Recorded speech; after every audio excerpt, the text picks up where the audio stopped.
broadcasting from Santa Cruz, California. Here tonight as we record the surf and skate history of our town and beyond. It is very important to have this family in the studio. You agree?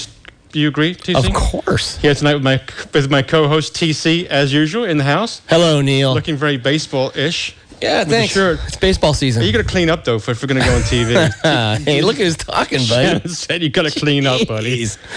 No, hey. We have tonight. We have two family members. We have the Steve and Kalu Coletta, who we should have had on the show. I don't know, many moons ago, probably. Well, it was hard because Kalu was in Hawaii. That's right. So now they're in town. That's right. They only came back like twice. And we are honored to have Steve Coletta and his son Kalu in the studio tonight. Talk about a little bit about Santa Cruz history, some surfboard shaping, some tales, some stories. So if you want to call in tonight and talk to the Colettas, the phone number is 831-479-1080. Or if you have a question for TC, he can tell you about that skate contest that happened the other day. How did I go, TC? It was a skate contest. Wow. No, it was a Pleasure Point Fair. The Pleasure Point Fair was unbelievable. Yeah. Did you guys make it by there by chance? Steve, no? It was crazy. It was a packed house. We had a great contest. Jesse Arrowwood won almost $2,000. Marley Humphrey, two local kids won. We had, 100 competitors. It was great. A lot of big support from the community and our sponsors, and it was great to see everybody out there. It was a good show. Yeah, it was a great show. Yeah. I had to paddle out for Rusty, for my dog Rusty. Mm-hmm. That was awesome. Oh, you know what I wanted to say props before I interrupt? I want to talk about Rusty's. I got to give Skin Dog props because he went and paddled the J race. Right. And then he came straight to the contest and printed hats for free for the kids. Yeah, that's pretty That guy was a savage, but Rusty's paddle out. Yeah, it was very good. I want to thank everyone for coming and all the support that people came up to me at the Pleasure Point Fair and said, "Hey, I'm sorry about Rusty," and that's over now, and I'm moving on here slowly. But we miss him not being in the studio, but he was a great dog, and I loved him, and I miss him. But if you want to call in tonight, again, 831-479-1080. We are on Facebook, Instagram, tweeting, we're YouTubing, we're on it all. Social media gurus. One thing about Rusty's paddle out, Shannon from the Surf Channel Shannon for the Surf Channel showed up. That's classy right there. Very, very good. Yeah, very that's cool stuff. Steve, I want to welcome you to the show. Kalu, I want to welcome you to the show. So we talked a little bit earlier.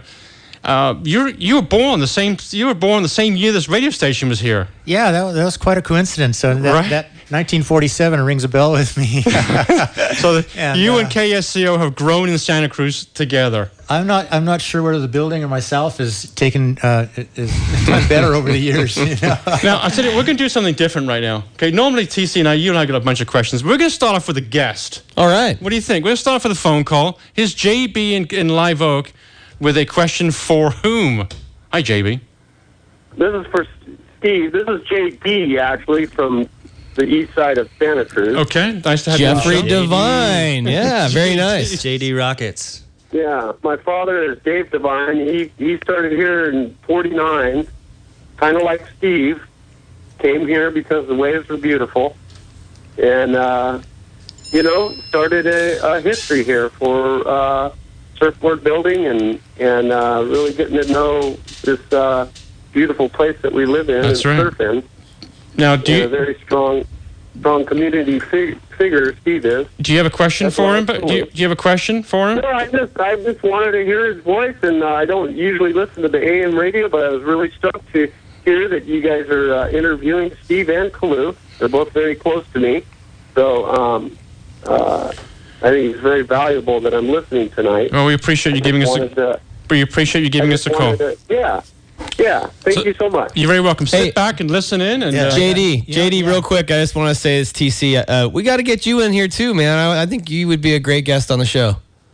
Yeah, you can do that because I'm slow moving right now. I got ran over by a car in my front yard, so you give me a call. And I can make it down there. All right, we'll do that. Thanks a lot, JD. I'll pay for the taxi, JD. We'll see you soon. I got a JD story too, actually, because I bought my Skill 100 planer off of Jeff when I was about 16 or maybe 17, and it's a tool that they stopped making in like the mid 80s, so they're pretty hard to get and they're pretty sought after.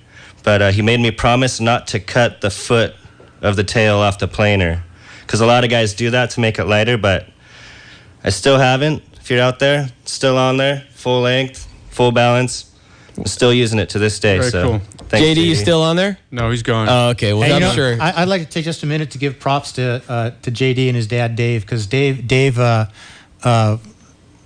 and his generation really were harvesting some really pristine times here in Santa Cruz, and it must have been a wonderful era, surfing in the late 40s and through the 50s. Let me ask you a question. We usually, let's start off with a question. We usually wait till the end here. What was your favorite decade? Well, geez, you know what? What I've enjoyed them all. You have? But I must say that the 70s was a lot of fun. There was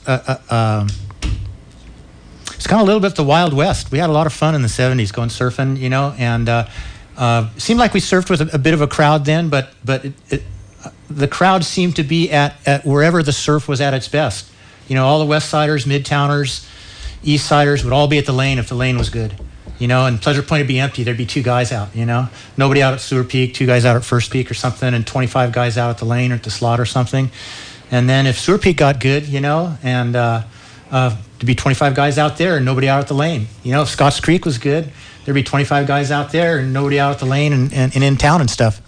Right, so the A spots would be crowded. Yeah, that's a good call. It seems like it seems like your generation. They don't want to talk about the 70s. It's the best decade, but I want to talk about it. There's a lot of stories from that, but we get stories from the 80s and 90s, but 70s we don't hear too much of the stories.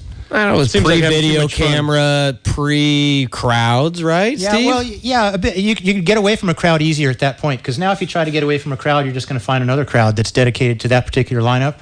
And but Neil was asking, which was which decade was the most fun, or which one did I enjoy the most and stuff. I've enjoyed them all, and for every for the lack of crowds then, look at the boards we were riding. It was a little bit more difficult than riding a well-polished glass slipper or something that we rode in the 90s and the early 2000s or something.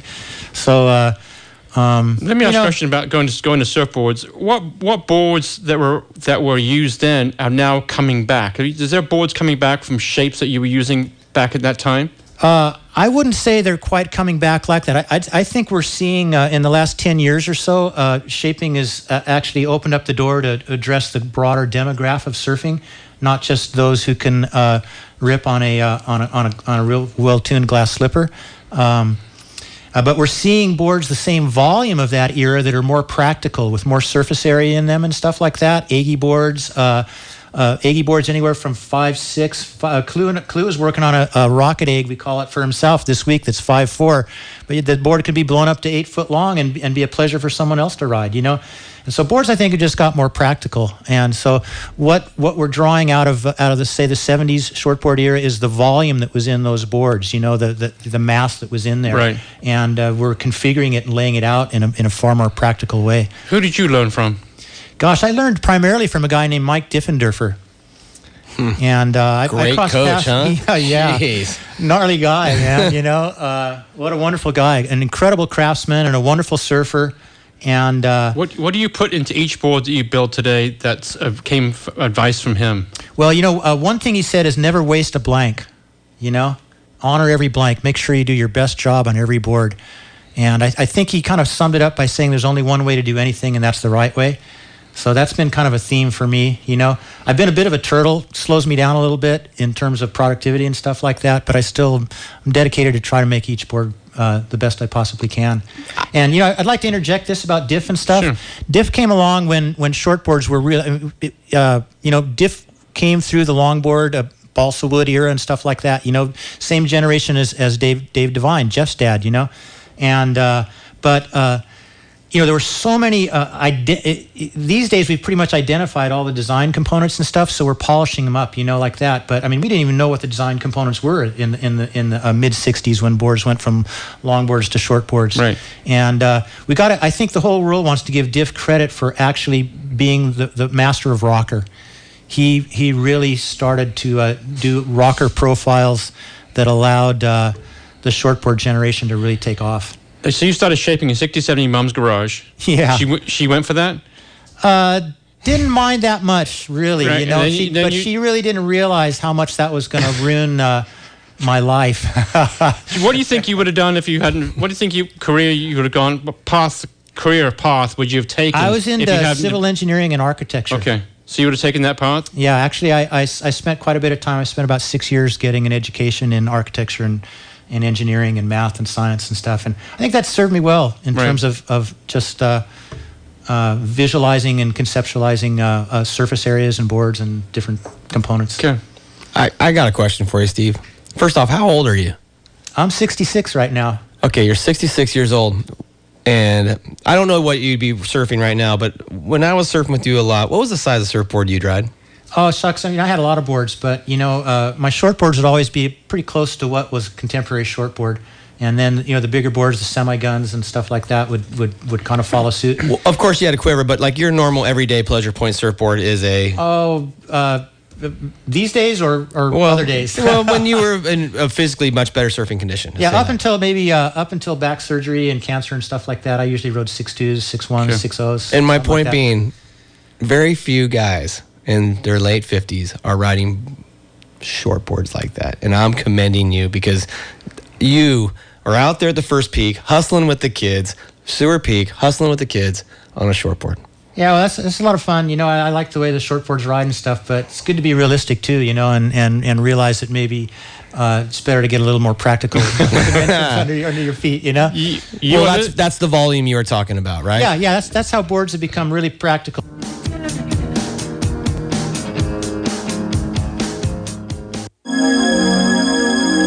Thinking of a vacation in Santa Cruz? Then contact Beach Nest Vacation Rentals at 831-722-0888 to make your reservation. The very best local vacation management company with their staff will take care of the tiniest of details to better your memorable Monterey Bay holiday. They are pet-friendly with a choice of homes on or close to the beach in Santa Cruz and the Central Coast. For further information, go to beachnest.com or follow them on Facebook. Aloha Island Grill, corner Portola Drive and 17th Avenue, featuring mouth-watering plate lunch. We're proud to celebrate 10 years of serving the Santa Cruz community. And we'd like to send a shout-out to Neil and TC for doing a great job for over a year here with their Off the Lip radio show.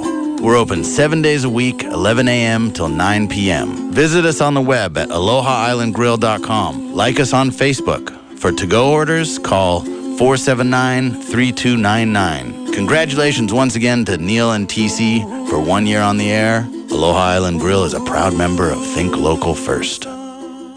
It might seem crazy what I'm about to say.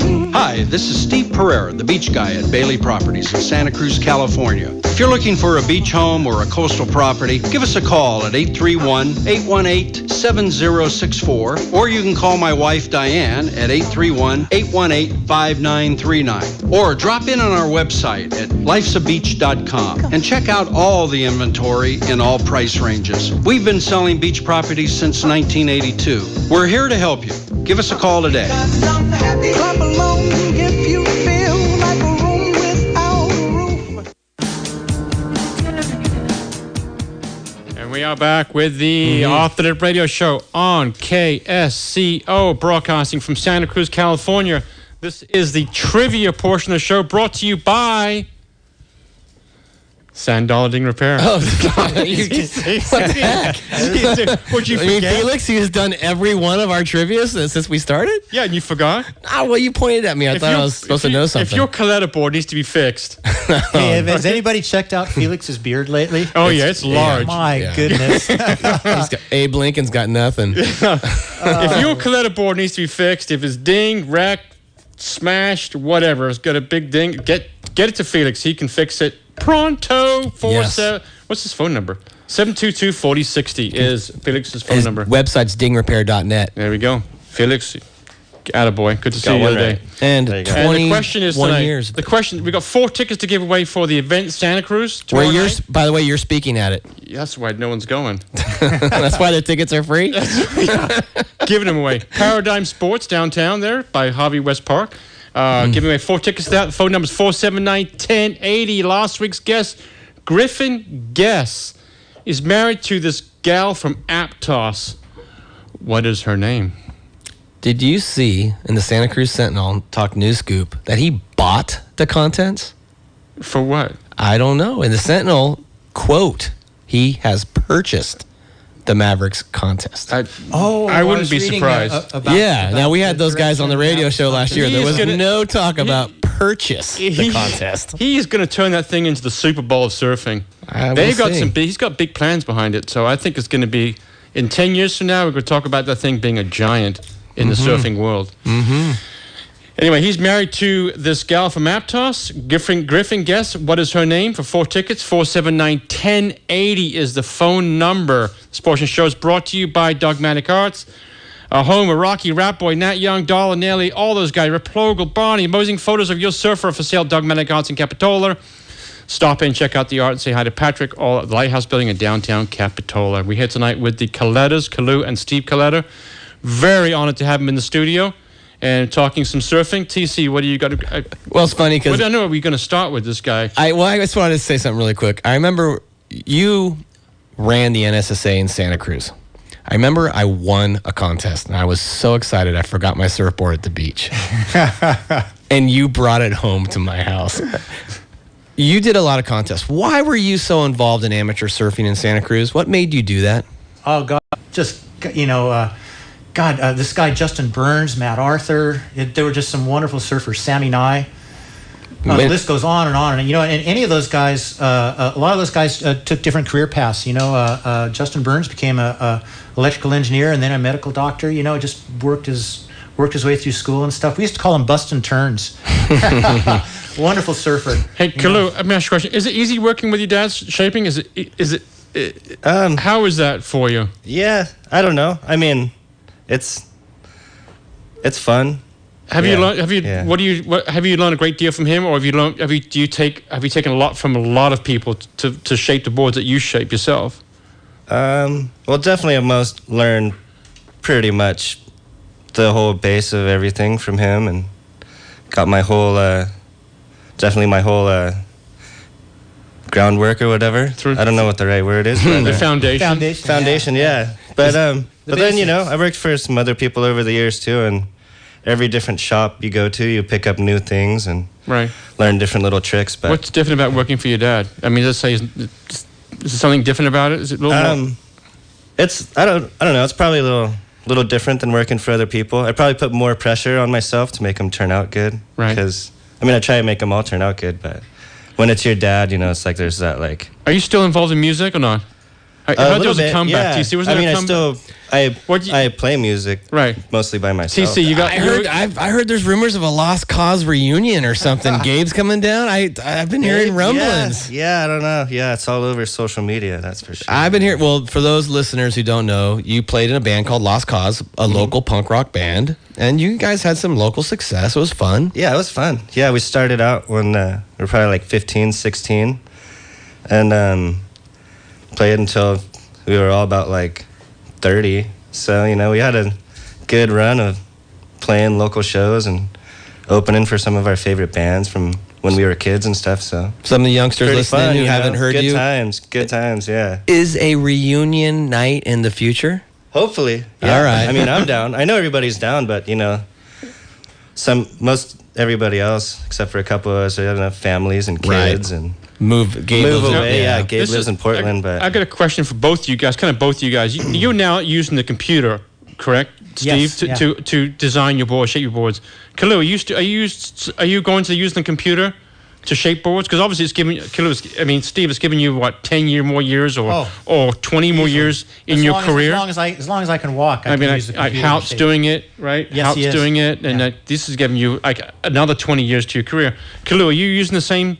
Yeah, I like both. I like doing the computer pre-shapes, because the technology's pretty good and pretty accurate, and it's pretty fun. It's pretty fun to work with those. But I still like hand shaping too, just because it's becoming more of a thing that less and less people do. It's like such an industry standard that there's like probably a whole new generation of shapers that probably like maybe hand shaped a couple boards, if that, but they're like pretty good on the computer or whatever. So not that the end result isn't a good board, but I like the real hands-on custom handmade thing. It's kind of like a hand-painted painting or Correct. It's like a piece of art. Yeah, like an old Roadster with like pinstripes or whatever that's all been taken apart and put back together. That's what more of a hand shape is like. Right. And there'll always be people that kind of like those, but I like both. And another question, if both you get... Let me just throw something Sure, in. go I ahead. think Kalu should be very proud that he's dedicated to shaping with the Skill 100. For not only for just the art sake of it Right. and the execution of Right. or the artisan, however you want to put it, a foam smith, but I think that there's people out there that seek that out. Like we've talked a couple of times about the wide demographic of surfing these days, and there's definitely people that are looking for guys like Kalu that shape with the Skill 100. Can you take us through the timeline of shaping? For you, I mean, what machinery does it? When did it start, and what's the evolution of it up until today with the computer? I started much like Kalu I started like Kalu did with the electric planers. A Rockwell and a Skill 100, and I loved it. I mentioned Diff was a real inspiration to me. Another guy, Mike Courteau, was really inspirational in terms of using the planer, and he actually taught me that by the sound, I could tell how deep my cuts were or how symmetrical they were. If the sounds were harmonic and stuff, and went through a certain pitch and stuff, you knew you were making a good cut and stuff like that. And so I stuck with those tools and that technology, so to speak, until 2005. And What happened? What changed there? I'm really not quite sure what it was. I think it might have been Chris Gallagher was a little bit of an inspiration, because he actually tutored me in the first computer software that I had. He was working with, the Brazilian man who developed the machine. Yeah, developed an early machine that Doug Hout owned and was in town here. And, I think maybe Chris emphasized to me that consistency and replication and having a database was a real useful tool, And I remember Eric Arakawa got an award from one of the magazines for being Shaper of the Year because of embracing computer shaping, CNC shaping. And in an interview with him, they asked, well, Eric, how many boards do you shape a year with the Skill 100?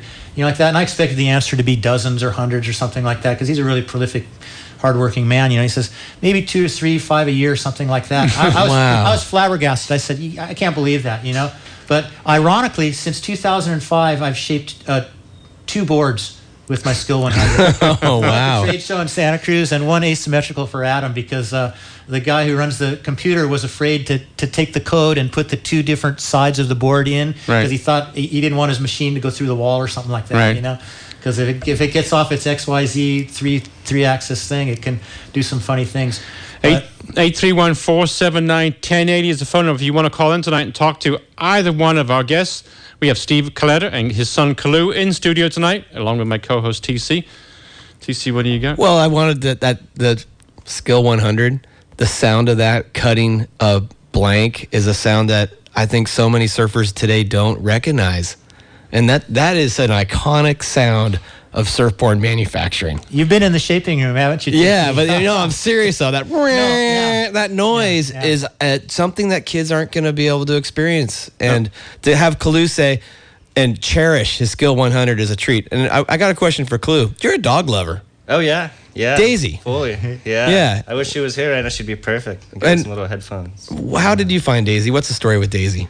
Well, I was living on the North Shore in Hawaii, Sunset Beach, and just kind of far away from here, and kind of, you need some family. And I knew I wanted to get a dog. I was just going to go down the shelter and probably rescue one. But these friends of a friend down the street were like, oh, yeah, you should go check out these people's litter. They're pretty cute, It's like, oh, whatever. I'll go check them out, I guess. And then, there she was. I just had to have her, so. I see you, I follow you on Instagram and stuff, and Daisy's in a lot of your stuff. Yeah, Rusty. yeah, she's pretty much running it. Well, we've been on a dog kick here at the station, so I commend you for being a dog lover. What's an APS 3000? Well, the APS 3000 was maybe second, third generation shaping machine. It was originally designed by Mickey Langenbach, a German guy, and then I had some partners in Australia who've actually taken it over and converted the name to Aku Shaper, and it's a real nice machine. Actually, most of the shaping machines are run. The cutting device is a router with a bull nose on it. Right. And the APS 3000 and our Aku shaper machine is an angle grinder with a 10-inch disc on it. That's pretty high RPM, you know. And like I mentioned a moment ago, the machine operator it was very nervous about doing an asymmetrical file where we would copy and paste a different side of the board into the file, and because he didn't want that 10,000 RPM angle grinder to go through the wall. Well, with a 10-inch disc, most of the computer-shaped boards we've seen look like a ruffle potato chip. The bull nose makes it even look more like a ruffled potato chip, but and the 10-inch disc actually leaves a little arc like this, and it's not quite as sharp of a ruffle, right? But basically, your design is the low spot of all the cuts. Exactly. And it is a ruffles potato chip. We've used that analogy many times to talk to people and let them know what's up with CNC shaping. We have Jim on the west side on the phone. Jim, thanks for calling, and how are you doing? Hey, how are you doing? We're doing good, man. Steve, I'm just wondering if he still shapes custom sailboards, custom speed shapes. Hey, Jim, how you doing? I haven't shaped a sailboard in quite a while. I've got a beautiful gray one called Sharky in the attic of our glass shop, and you know that board well, don't you? Yes, you were one of the premier speed shape boards back in the day. I was wondering if you still shape sailboards. You know what? I don't know how many guys are sailing. You know what I mean? There's a lot more guys kiting than there are sailing and stuff. But I really haven't had any clients step up and ask me to do any custom sailboards or custom kiteboards. Maybe Jim wants one. I don't know. I wouldn't be surprised if he has one on order that he's waiting for. That you don't know about. Hey, Jim, thanks for calling, buddy. We appreciate it. Yeah. Okay, we are having to go to commercial, but before we go to commercial, this portion of the show is brought to you by TC Foodsmith. I'm still eating that food. Still down, my friend. How's yours doing? Going up. Foodsmith. Brands and styles. Protect yourself with Sunny Sunbum Sunscreen. Flip Flop Shop Santa Cruz. We are located 1528 Pacific Avenue, downtown Santa Cruz. Follow us on Facebook and Instagram. Hey, Off the Lip Radio, going nationwide. Neil, TC, want to put my support out there for you guys, and thank you all for supporting People's Coffee. I'm Kurt, the owner here. We're on the corner of 17th and Bromer in Live Oak Plaza. Wow, we just made 7 years, so we're here to stay. We're not going anywhere. We put out an amazing cup of coffee. If you haven't been down to check us out, take a moment. We don't disappoint. We care about your happiness. People's Coffee, corner of 17th and Bromer. We will not let you down.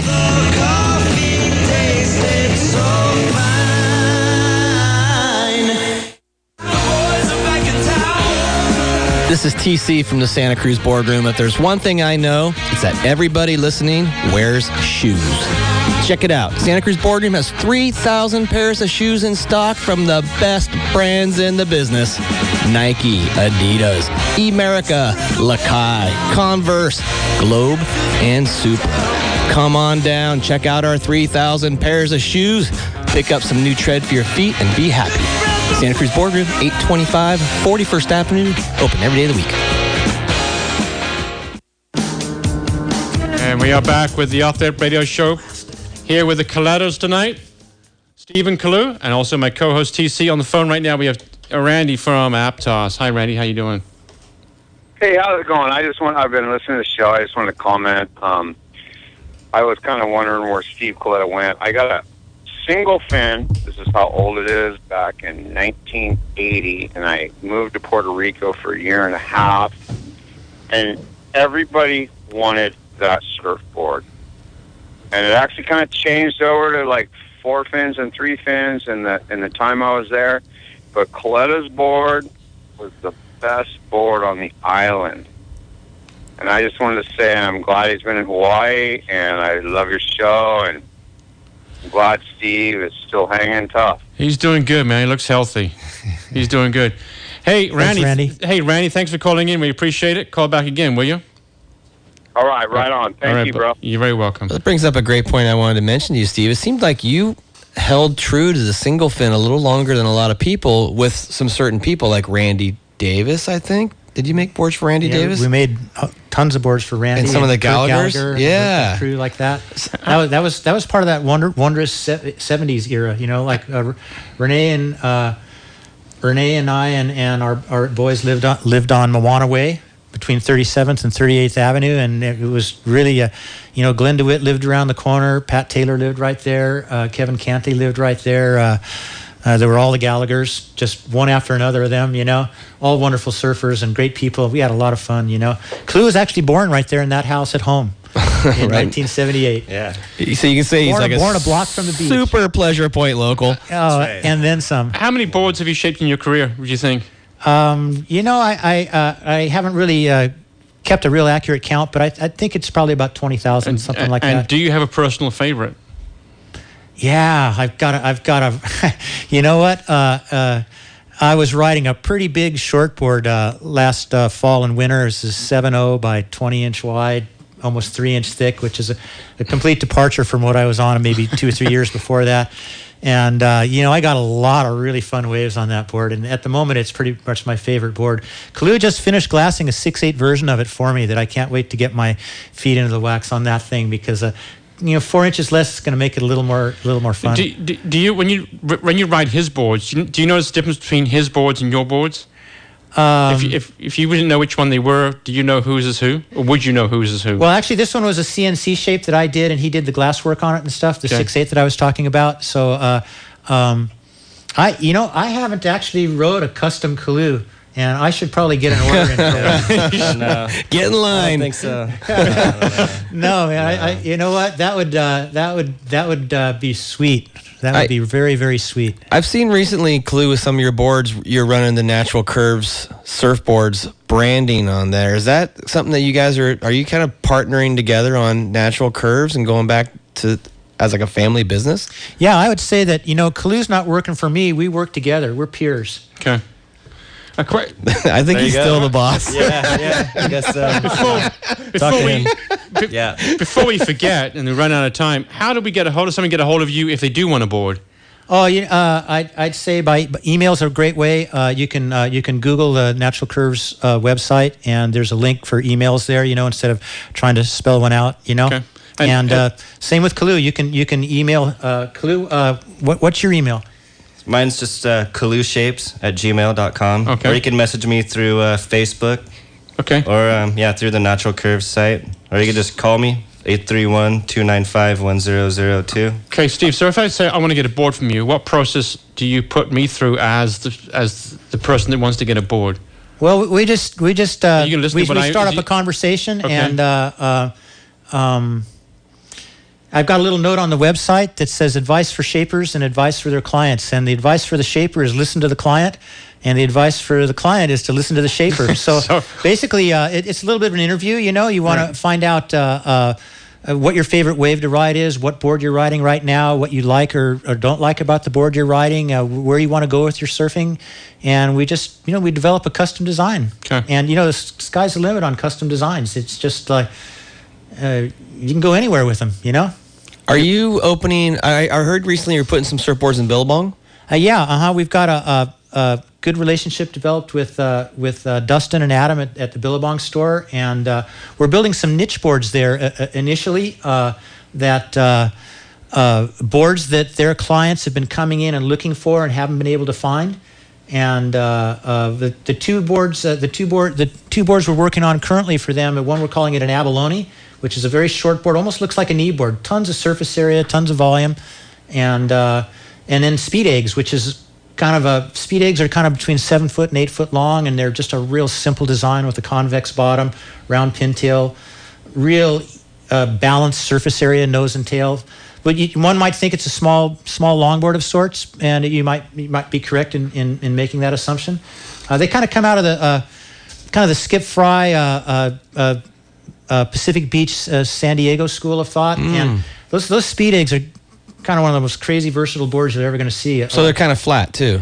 Pretty flat, yeah. Real low entry rocker. Got a little more tail rocker than you might imagine for such a flat board like that. Real flat looking deck, and all the rockers in the bottom coming up to meet the deck. So someone who wants to go play with a board. Almost like one of those single fins from like the late 70s, early 80s, you know, but just a little more curved. A little bit more fine-tuned, you know. So how are those boards there yet? No, they'll probably be in there in about 2 or 3 weeks or so. All right, so someone wants to go play with a Coletta board, they can go by there and check them out. Actually, I think those guys are working on trying to have a demo of each of the designs too, so they might be available for people to just try. How do you guys feel about the mass production of boards, the Costco's and so forth? Has that affected you guys in any way, or you just don't care about it, or you know? Go ahead, Kalu. It's like it's affected the surfboard industry definitely in the last 20 years or whatever, but it's not. It's taken away like some of the more beginner market for small brands like us. But the probably the main difference, or probably the most important difference between like major brands and like whether they're produced here or overseas or whatever, right? Is that you're getting like what you're getting from us is like a not mass-produced product. It's all in-house. It's all like us two make the whole thing from start to finish. Rather than like, it's like a McDonald's cheeseburger with over like 1 billion sold, which is good and delicious compared to like a grass-fed marbly ribeye steak from some farm. Yeah, I'm getting hungry. Great analogy. Is it dinner time? You know that I'll just point out what TC brought up the Billabong account and stuff, and that's one of the things that Billabong's trying to do here with these boards. They're boards that are not dissimilar to some of the entry-level boards and stuff that can be bought, manufactured offshore and stuff like that. And Adam pointed out to me there's people that don't want to buy that board, and they're looking for a local custom-made version of that. Completely agree. You know, I think I would agree with Kalu. You know, I think early on the offshore mass-produced board was a little bit scary for some of us, the regional brands and stuff like that. And it took us a while to figure it out, many years and stuff. You know, they really aren't hurting us that much at all. I think they actually help feed the clients that want to graduate from that type of board into a more custom, unique board. Right. Completely agree. In the world, I agree. You know, I'm over the fear of it, you know, even though I was apprehensive about it for quite a while. Okay, there's a trend right now, I think, also with surfboards as an art. And you're seeing a lot more handcrafted, very artistically designed surfboards. But the similar thing you're saying about surfboards is with skateboards, too. People their first skateboard, they rarely don't buy that board again. They move on to something that's a little more high performance or a little more custom. I think surfboards seem that way, too. The Costco's, you don't buy it. You eventually have to get a real surfboard. Yeah. You're not gonna find a Kalu glass job at Costco. he's bringing some incredible resin art, color work and stuff to the table that I can't wait to see. And you can get that you can check that out on your website, correct? We don't have. I don't think. I think Kalu probably on his Facebook. You can see a little bit more of it than on the website. We should probably get a board gallery going on the website. Just to see another page, easy to do. Like show off your fine craftsmanship. That's right. Show off your art. You're listening to the Off the Lip Radio Show on KSCO, broadcasting from Santa Cruz, California. Here with the Colettas tonight. We will be right back after this commercial from our local and favorite, and thank you to our sponsors.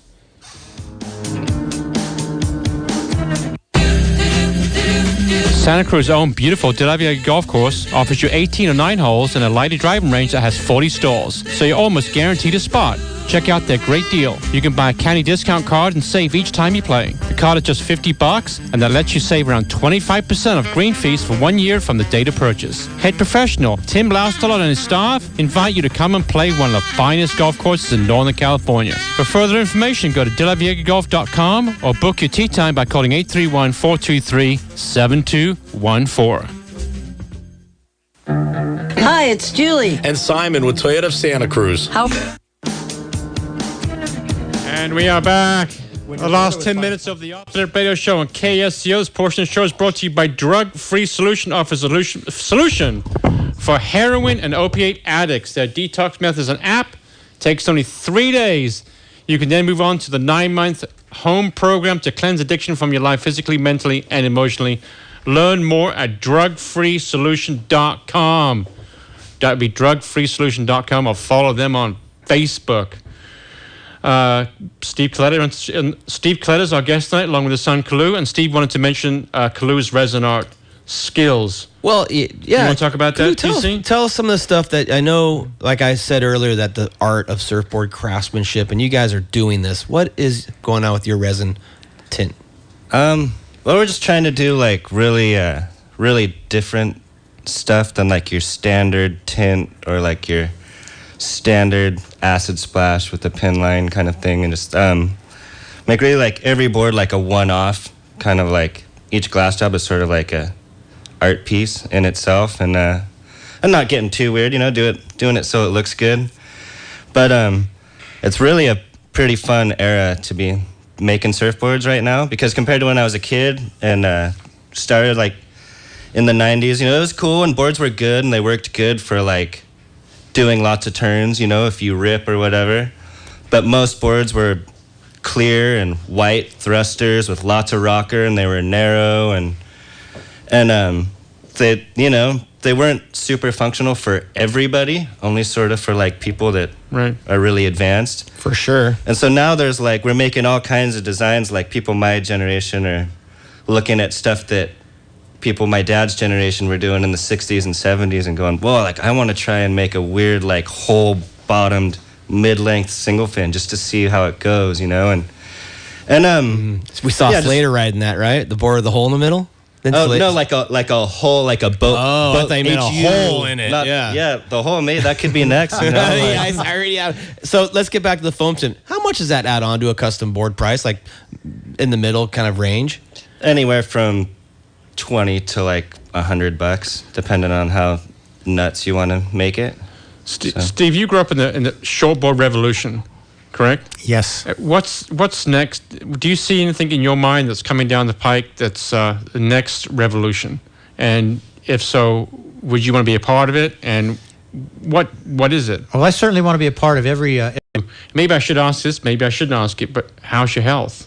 Yeah, just briefly. I've had a run with pancreatic cancer here. Got diagnosed in February and had a pretty lengthy surgery, and I'm in the process of 6 months of chemotherapy and radiation right now.